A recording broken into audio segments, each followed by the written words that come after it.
बोलिए सूर्य नारायण भगवान की जय। बहुत पहले की बात है। एक नगर में एक बुढ़िया रहती थी। वह नियमित रूप से रविवार का व्रत करती। रविवार के दिन सूर्योदय से पहले उठकर बुढ़िया स्नान करती और अपने आंगन को गोबर से लीप कर स्वच्छ करती।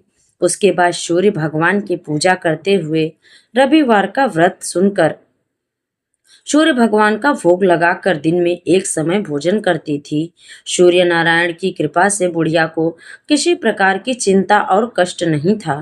धीरे धीरे उसके घर धन धान्य से भरने लगे। उस बुढ़िया को सुखी होते देख उसकी पड़ोसन उससे जलने लगी। बुढ़िया ने कोई गाय नहीं पाल रखी थी। वह अपनी पड़ोसन के आंगन में बंधी गाय का गोबर लाती थी। पड़ोसन ने कुछ सोचकर अपनी गाय को घर के भीतर बांध दिया। रविवार को गोबर न मिलने से बुढ़िया अपना आंगन न लीप सकी। आंगन न लीप पाने के कारण उस बुढ़िया ने सूर्य भगवान को भोग नहीं लगाया और उस दिन स्वयं भी भोजन नहीं किया। सूर्यास्त होने पर बुढ़िया भूखी प्यासी सो गई। प्रातःकाल सूर्योदय से पूर्व उस बुढ़िया की आंख खुली तो वह अपने घर के आंगन में सुंदर गाय और बछड़े को देखकर हैरान हो गई। गाय को आंगन में बांधकर उसने जल्दी से उसे चारा खिलाया। पड़ोसन ने उस बुढ़िया के आंगन में बंधी सुंदर गाय और बछड़े को देखा तो वह उससे और अधिक जलने लगी। तभी गाय ने सोने का गोबर किया। गोबर को देखते ही पड़ोसन की आंखें फटी की फटी रह गई। पड़ोसन ने उस बुढ़िया को अपने घर के आसपास न पाकर तुरंत उस गोबर को उठाया और अपने घर ले गई और अपने गाय का गोबर वहां रख गई। सोने के गोबर से पड़ोसन कुछ ही दिनों में धनवान हो गई। गाय प्रतिदिन सूर्योदय से पूर्व सोने का गोबर किया करती थी और बुढ़िया के उठने के पहले पड़ोसन उस गोबर को उठा ले जाती थी। बहुत दिनों तक बुढ़िया को सोने के गोबर के बारे में कुछ पता नहीं था। बुढ़िया पहले की तरह हर रविवार को भगवान सूर्य देव का व्रत करती रही और कथा सुनती रही। लेकिन सूर्य भगवान को जब पड़ोसन की चालाकी का पता चला तो उन्होंने तेज आंधी चलाई। आंधी का प्रकोप देखकर बुढ़िया ने गाय को घर के भीतर बांध दिया। सुबह उठकर बुढ़िया ने सोने का गोबर देखा। उसे बहुत आश्चर्य हुआ। उस दिन के बाद बुढ़िया गाय को घर के भीतर बांधने लगी। सोने के गोबर से बुढ़िया कुछ ही दिनों में बहुत धनवान हो गई। उस बुढ़िया के धनी होने से पड़ोसन बुरी तरह जल भून कर राख हो गई और उसने अपने पति को समझा बुझाकर उसी नगर के राजा के पास भेज दिया। सुंदर गाय को देखकर राजा बहुत खुश हुआ। सुबह जब राजा ने सोने का गोबर देखा तो उससे आश्चर्य का ठिकाना न रहा। उधर सूर्य भगवान को भूखी प्यासी बुढ़िया को इस तरह प्रार्थना करते देख उस पर बहुत करुणा आई। उसी रात सूर्य भगवान ने राजा को स्वप्न में कहा, राजन, बुढ़िया की गाय और बछड़ा तुरंत लौटा दो, नहीं तो तुम पर विपत्तियों का पहाड़ टूट पड़ेगा, तुम्हारा महल नष्ट हो जाएगा। सूर्य भगवान के स्वप्न से बुरी तरह भयभीत राजा ने प्रातः उठते ही गाय और बछड़ा बुढ़िया को लौटा दिया। राजा ने बहुत सा धन देकर बुढ़िया से अपनी गलती के लिए क्षमा मांगी। राजा ने पड़ोसन और उसके पति को इसकी इस दुष्टता के लिए दंड भी दिया। फिर राजा ने पूरे राज्य में घोषणा करवाया कि सभी स्त्री पुरुष रविवार का व्रत करेंगे। रविवार का व्रत करने से सभी लोगों के घर धन धान्य से भर गए। राजतह में चारों ओर खुशहाली छा गई। सभी स्त्री पुरुष सुखी जीवन यापन करने लगे। सभी लोगों को शारीरिक कष्ट भी दूर हो गई। उसी नगर में एक ब्राह्मण भी रहता था। वह सूरज भगवान का भक्त था। नहाता धोता कहानी कहता था पर कमाता कुछ भी नहीं था। ब्राह्मण घर में रहता तो ब्राह्मणी बार बार कमाने के लिए परेशान करती। बाहर कहीं जाता तो अड़ोसी पड़ोसी भी उसे निकम्मा कहकर अपमानित करते। एक दिन वो नहा धोकर अपने पूजन की सामग्री लेकर वह जंगल में चला गया। वहां एक सूखे पीपल के पेड़ के नीचे बैठकर पूजा पाठ करी और सूरज भगवान की कथा करी। वहां पीपल के पास एक सूखा सा तालाब भी था। उसमें थोड़ा सा पानी था। उस पानी से लोटा भरकर सूर्य भगवान को जल चढ़ाया। पूजा का जल बहकर पीपल और सूखे तालाब में भी गया। जल के जाते ही सूखा पीपल हरा भरा, सूखा तालाब पानी पानी से भर गया। उस जल में सूर्य भगवान दिखाई देने लगे और कहने लगे, ब्राह्मण मांग तू क्या मांगता है। ब्राह्मण ने सुना तो ये घबरा गया, सोचने लगा कि लगता है पीपल में कोई भूत रहता है। रोज जब वह पूजा करता तभी आवाज आती। सुन सुनकर वह चिंता के कारण दुबला होने लगा। ब्राह्मणी कभी कभी ब्राह्मण से मिलने जंगल जाती थी। उसने ब्राह्मण से पूछा, आप दिन प्रतिदिन दुबले क्यों होते जा रहे हैं। तब ब्राह्मण ने सारा हाल बताया। तब ब्राह्मणी ने कहा कि आपके बाद ही आवाज आती है। मुझे तो लगता है कि सूरज भगवान स्वयं आते हैं। इस बार जब आवाज आए तो तुम कुछ जरूर मांग लेना। ब्राह्मण ने बोला, कैसे मांगूं? कुछ ज्यादा कहना होगा तो मैं भूल जाऊंगा। कोई ऐसी तरकीब बताओ जिससे कम शब्दों में ज्यादा सा मिल जाए। ब्राह्मणी ने कहा, तुम इस प्रकार कहना, नौखंडे महल के अंदर सोने के पालने में पड़पोते को दास दासियों द्वारा खिलाते अपनी आंखों से देखूं। इस प्रकार लंबी उम्र, महल, बेटे पोते पड़पोते और धन सब मिल जाएगा। क्योंकि जब धन होगा तभी तो सोने का पालना, दास दासियां होंगे और आंखें घुटने ठीक होंगे तभी तो पड़पोते को सोने के पालने में झूला झूला सकेंगे और देख सकेंगे। दूसरे दिन पूजा के बाद आवाज आई तो ब्राह्मण ने वैसा ही किया जैसे ब्राह्मणी ने उसे समझाया था। सूरज भगवान ने कहा, दिखने में तो भोला भाला लगता है पर एक ही बार में सब मांग लिया। सूरज भगवान ने कहा, जा तेरी इच्छा पूरी हो। ब्राह्मण जंगल से घर गया तो देखा उसकी टूटी हुई झोपड़ी की जगह एक नौखड़ा महल खड़ा है। दास दासी जा रहे थे। ब्राह्मण ने उनसे कहा, यहाँ मेरी झोपड़ी और बूढ़ी ब्राह्मण थी, कहाँ गई? उस समय महल की खिड़की से एक सुंदर औरत गहनों और सुंदर कपड़ों से सजी हुई बाहर आई और बारंबार से बोली, आ जाओ, ये अपना ही घर है। सूरज भगवान ने तुम्हारी मनोकामना पूर्ण कर दी। ब्राह्मण ने कहा, हम इतने धन का क्या करेंगे? ब्राह्मणी ने कहा, धन से क्या नहीं होता, दान पुण्य यज्ञ होम करेंगे। फिर ब्राह्मण ने वैसा ही किया। अब सब राजा की जगह ब्राह्मण का गुणगान गाने लगे।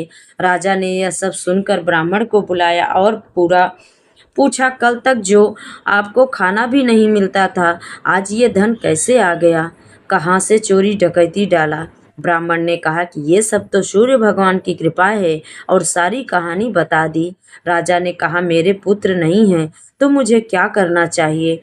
ब्राह्मण ने राजा को सूर्य भगवान की पूजा की विधि बताई।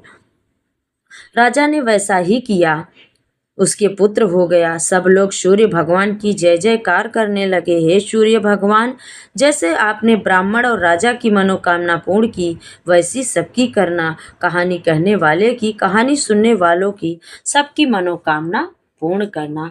प्रेम से बोलिए सूर्य भगवान की जय। अब आइए सुनते हैं सूर्य भगवान की दूसरी कथा। एक छोटे से गांव में एक गरीब ब्राह्मण रहता था। वह बहुत विद्वान, शांत स्वभाव वाला और भगवान की भक्ति में लीन रहने वाला था। उसके घर में धन दौलत की कमी थी, लेकिन उसके हृदय में श्रद्धा और संतोष का अपार धन था। वह प्रतिदिन प्रातःकाल सूर्योदय से पहले उठता था और स्नान करके भगवान सूर्य देव की आराधना करता था। ब्राह्मण का विश्वास था कि सूर्य भगवान संसार के प्रत्यक्ष देवता हैं, जो बिना किसी भेदभाव के सभी प्राणियों को प्रकाश, ऊर्जा और जीवन प्रदान करते हैं।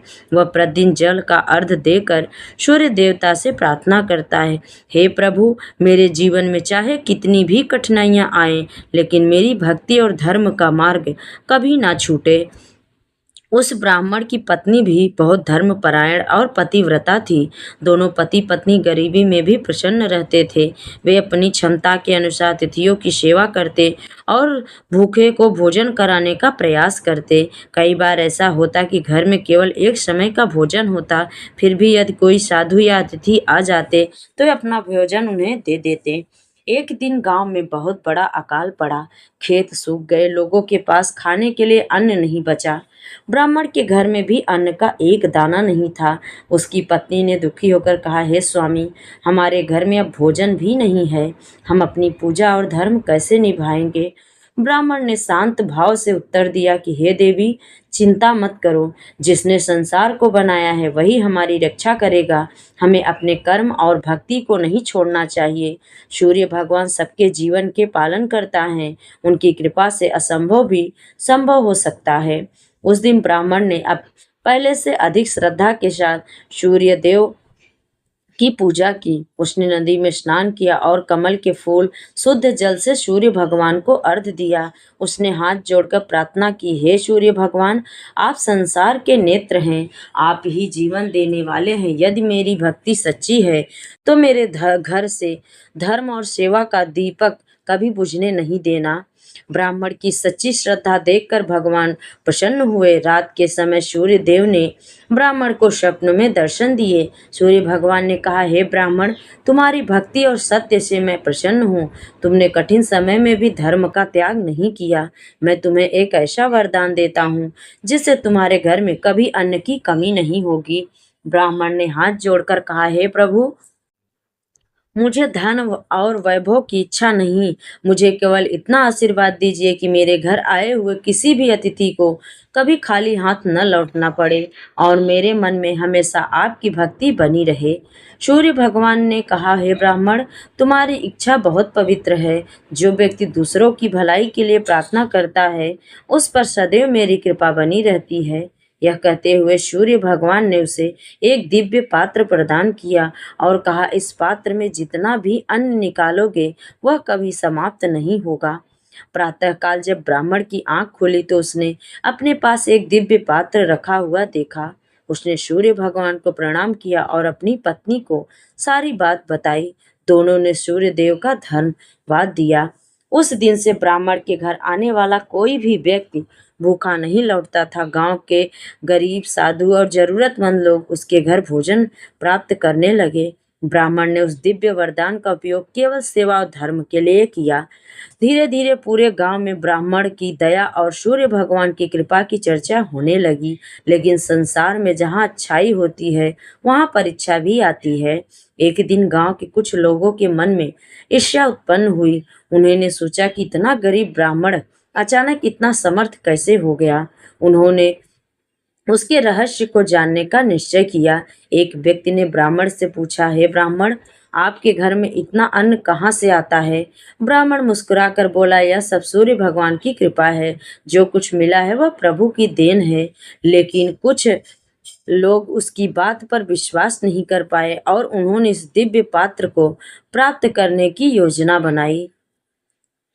गांव के कुछ लोगों के मन में ब्राह्मण के प्रति इतना ईर्ष्या बढ़ती जा रही थी। वे सोचने लगे कि एक साधारण ब्राह्मण को ऐसा चमत्कारी पात्र कैसे मिल गया और हमारे पास कुछ भी क्यों नहीं है। वे यह भूल गए थे कि सूर्य भगवान की कृपा धन और चालाकी से नहीं बल्कि सच्ची श्रद्धा, सेवा और अच्छे कर्मों से प्राप्त होता है।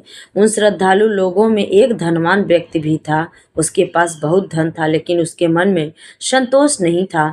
वह हमेशा दूसरों की संपत्ति देखकर दुखी होता और सोचकर कि मेरे पास सबसे अधिक धन होना चाहिए। उसके मन ही मन निश्चय किया कि किसी भी प्रकार से वह ब्राह्मण का दिव्य पात्र प्राप्त करेगा, कि उसको चुराकर अपने घर लेके आएगा। एक दिन वह ब्राह्मण व्यक्ति के घर धनवान गया और मीठी मीठी बातें करने लगा। उसने कहा, हे ब्राह्मण देव, आपकी भक्ति और सेवा की बहुत प्रशंसा सुनी है। मैं भी आपकी सहायता करना चाहता हूँ। आप मुझे अपना वह पात्र कुछ समय के लिए दे दीजिए ताकि मैं भी लोगों की सेवा कर सकूं। ब्राह्मण समझ गया कि इस व्यक्ति के मन में सेवा नहीं बल्कि लालच है। उसने शांत स्वर में कहा, यह पात्र मेरा नहीं है, यह सूर्य भगवान का आशीर्वाद है। इसका उपयोग केवल जरूरतमंदों की सेवा के लिए किया जा सकता है। इसे स्वार्थ के लिए रखना उचित नहीं। धनवान व्यक्ति को ब्राह्मण की बात अच्छी नहीं लगी। वह क्रोधित होकर वहां से चला गया और मन में बुरा विचार करने लगा। उसने सोचा कि यदि ब्राह्मण मुझे पात्र नहीं देगा तो मैं इसे चुरा लूंगा। उस रात सभी लोग सो गए तो वह व्यक्ति चुपके से ब्राह्मण के घर पहुंचा और दिव्य पात्र चुराने का प्रयास करने लगा। जैसे उसने पात्र को हाथ लगाया वैसे ही तेज प्रकाश फैल गया। वह प्रकाश देखकर डर गया और उसके हाथ कांपने लगे। उसी समय भगवान सूर्य की दिव्य वाणी सुनाई दी, हे मनुष्य, यह पात्र किसी लालच और अधर्म के लिए नहीं है। यह उस व्यक्ति के पास रहता है जिसके हृदय में दया, सत्य और सेवा का भाव होता है। धनवान व्यक्ति भयभीत हो गया। उसने सूर्य भगवान से क्षमा मांगी और कहा, हे प्रभु, मेरे मन में लोभ आ गया था। मैंने आपकी कृपा को समझे बिना गलत कार्य करने का प्रयास किया। सूर्य नारायण ने कहा, मनुष्य की सबसे बड़ी संपत्ति उसका शुद्ध हृदय होता है। धन यदि धर्म के मार्ग पर चले तो सुख देता है, और यदि लोभ के मार्ग पर चले तो विनाश का कारण होता है। धनवान व्यक्ति ने ब्राह्मण से भी क्षमा मांगी। ब्राह्मण ने बिना किसी क्रोध से उसे क्षमा कर दिया और कहा, भाई, गलती सभी से हो सकती है, लेकिन गलती को स्वीकार करके सही मार्ग पर चलना ही सच्चा धर्म है।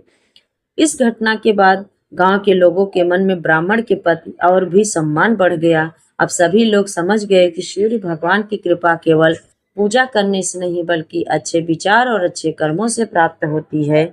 कुछ समय बाद उस क्षेत्र में फिर से कठिन समय आ गया। एक दिन भयंकर बीमारी फैल गई और अनेक लोग दुखी हो गए। ब्राह्मण ने अपने दिव्य पात्र से भोजन बनाकर गरीबों और रोगियों की सेवा शुरू कर दी। वह दिन रात लोगों की सहायता करता। एक दिन गांव के लोगों ने ब्राह्मण से पूछा, हे ब्राह्मण देव, आपको इतना कष्ट उठाने के बाद भी थकान क्यों नहीं लगती? ब्राह्मण ने कहा, जब मनुष्य सेवा को अपना धर्म बना लेता है तो भगवान स्वयं उसके भीतर शक्ति प्रदान करते हैं। यह मेरा सामर्थ्य नहीं बल्कि सूर्य भगवान की कृपा है। ब्राह्मण की सेवा देखकर सूर्य भगवान फिर प्रसन्न हुए। उन्होंने प्रकट होकर कहा, हे ब्राह्मण, तुम्हारी भक्ति और भी महान हो गई, क्योंकि तुमने अपने सुख के लिए नहीं बल्कि दूसरों के कल्याण के लिए मेरे वरदान का प्रयोग किया। सूर्य भगवान ने आशीर्वाद दिया कि तुम्हारे घर में सदैव सुख शांति बनी रहेगी और तुम्हारे वंश में धर्म और भक्ति का प्रकाश कभी समाप्त नहीं होगा। ब्राह्मण ने सूर्य भगवान को प्रणाम किया और कहा, हे प्रभु, मुझे सदैव ऐसा ही मार्ग दिखाते रहिए जिससे मैं संसार की सेवा कर सकूं। सूर्य भगवान अंतर्ध्यान हो गए और उस दिन से उस गांव में धर्म, दया और सेवा का महत्व और भी बढ़ गया। तो ये रही आज की सूर्य भगवान की कथा। अगर आप सभी को कथा अच्छी लगे तो लाइक, शेयर और चैनल को सब्सक्राइब जरूर करें। कमेंट में जय सूर्य नारायण जरूर लिखें। जय सूर्य भगवान की।